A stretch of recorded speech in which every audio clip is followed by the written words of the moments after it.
Hello, my name is Margot Ling. I'm the author of this book called Tales of Horror. Tales of Horror has 3 novellas inside it. The Dragon, Halloween is Coming to Town, and The Vulcan. My hope is to lead you into the underworld of dark fantasy and lure you into the world of intrigue, horror, and blissful terror. Now, I will read to you. What will I read to you? I'll read to you The Vulcan. He was a Vulcan man with hazel eyes.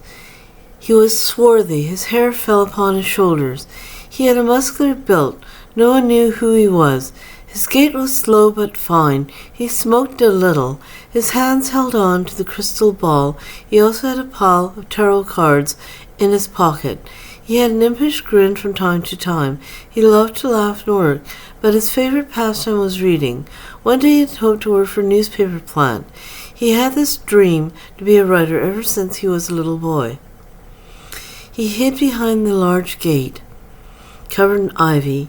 He knew he was a small voice in the world inhabited by giants. He had to be keener, better, and smarter. He went out and explored the world. He learned of news events before they actually happened. It was the magic of the prophecy. He believed in wizardry, and now he had something that came almost as close in magical prophecy as his crystal ball. He placed a Valentine note on a tree. He was hoping Lily would see it. He had several dollars in his pocket. He could not wait to ask Lily out on a date. His heart throbbed for this beauty. She was so heavenly to him. He dared not wait too long. The water of the lake was coming in fast. He looked above the blue lilac skies. He saw the majestic sun float out of the heavens. He was in complete awe as he looked across the aquamarine lake. He saw fish teeming in the waters. He noticed Lily down by the shore. She was lithe. She was silently washing her laundry. Her mind drifted with the winds. It was getting late. Lily went down into the deep waters never to be seen again. Much to the great sadness of Sam, Lily was a lost soul. Her brown eyes were like a magnet for him. They were large and beautiful. They opened his heart. He thought he would see Lily again, but when he did not, the wretched look on his face seemed to age. His youthful Don Juan appearance, he stood wistfully at the edge of the lake. He remembered a faint smile upon her face. He wondered if he would ever see her again. But then anything could happen in the great blue waters. He saw her dive into the waters.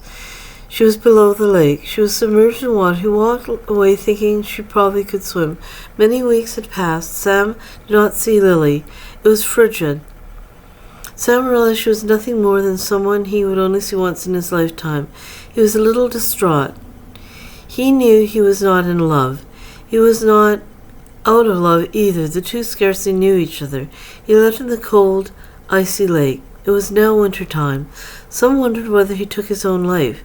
He merely swam for miles and miles in search of Lily, who seemed to have vanished in the depths of dark water. He went from one underwater city to be buried underwater city. Those that knew him only understood what a heart will do when it's broken. His name was Sam. He was a writer and a singer.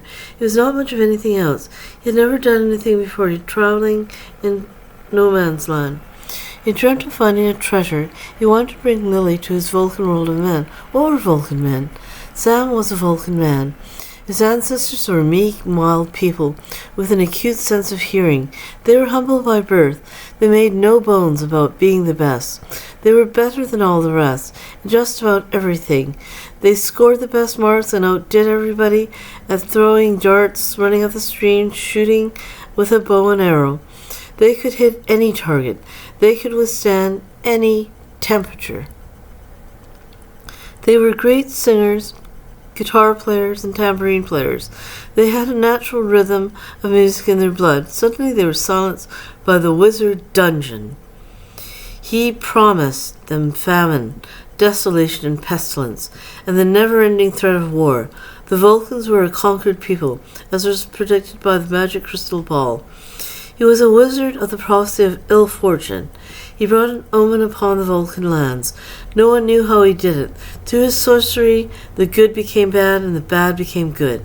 His omniscient watch over the Vulcan lands gave the King of Death his employer power. But behind every man there is a woman. The same adage can be said every wizard there is one mighty queen. I hope you will continue in your interest in my book, and I hope that you'll like it. And I believe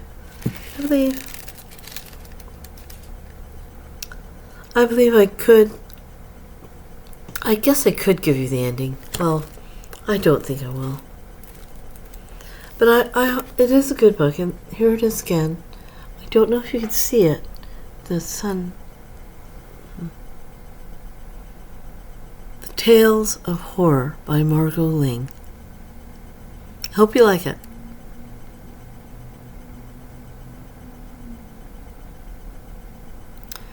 Tales of Horror is self-explanatory. It's not gut-wrenching, but it hopes to intrigue the reader into the curious philosophy of horror and suspense. Each story builds on horror. Its purpose is to instill horror and suspense. It is about the abuse of psychological terror each character confronts. Eventually they resolve their fears and become better people. Ta-da!